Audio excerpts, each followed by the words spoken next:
सफर का आगाज जब करूं मैं और मेरे लब पे नाम तेरा पलट के आऊं तो घर से पहले मैं तुझ पे आका दरूद भेजूं क्योंकि खुदा की भेजी किताब है मेरा सारा निसाब है उसूल इल्म होने से पहले मैं तुझ पे आका दरूद भेजूं नहमदुहु व नसल्ली व नसल्लिमु अला रसूलिल करीम अम्मा बाद फ़अऊज़ु बिल्लाहि मिनश शैतानिर रजीम बिस्मिल्लाहिर रहमानिर रहीम वल्लज़ी जाअ बिस्सिद्क़ि व सद्दक़ बिही उलाइका हुमुल मुत्तक़ून। मेरे नहायती काबिल कदर हाज़रीन महफिल, मेरे बुजुर्गों, मेरे दोस्तों, अस्सलामु अलैकुम व रहमतुल्लाहि व बरकातुहू। जो आज मैंने आपके सामने तिलावत की है, इसमें अल्लाह ताला ने हज़रत अबू बकर सिद्दीक़ की शान का तज़किरा फरमाया है और वो जो सच लेकर तशरीफ लाए, जिन्होंने उनकी तस्दीक की, ये हिदायत वाले हैं। समाईन अज़ीमान,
करती है कि जब मेरा विशाल हो जाए तब मेरा जनाजा रसूल सल्लल्लाहु अलैहि वसल्लम के रोज़े के सामने रख देना और अर्ज करना, हज़रत अबू बकर हाजिर हैं, अस्सलाम अलैका या रसूलल्लाह, अस्सलाम अलैका। हज़रत अबू बकर हाजिर हैं और अंदर आने की इजाजत चाहते हैं। अगर दरवाजा खुल गया तो ठीक है, वरना मुझे जन्नतुल बक़िया में दफन कर देना। जब रसूल सल्लल्लाहु अलैहि वसल्लम, जब हज़रत अबू बकर सदीक का जनाजा रसूल सल्लल्लाहु अलैहि वसल्लम के रोज़े के सामने रखा गया तो अर्ज़ की गई, अस्सलाम अलैका या रसूलल्लाह, अस्सलाम अलैका। हज़रत अबू बकर हाजिर हैं और अंदर आने की इजाजत चाहते हैं। इतना कहा तो दरवाजा खुल गया तो अंदर से आवाज आई, खुद खुला हदीका इला हबीबी, दोस्त को दोस्त के पास लेके आओ।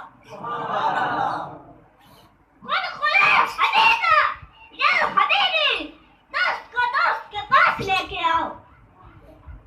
मुअज़्ज़ज़ सामीन, मेरी अल्लाह से दुआ है, अल्लाह हम सबको रसूल सल्लल्लाहु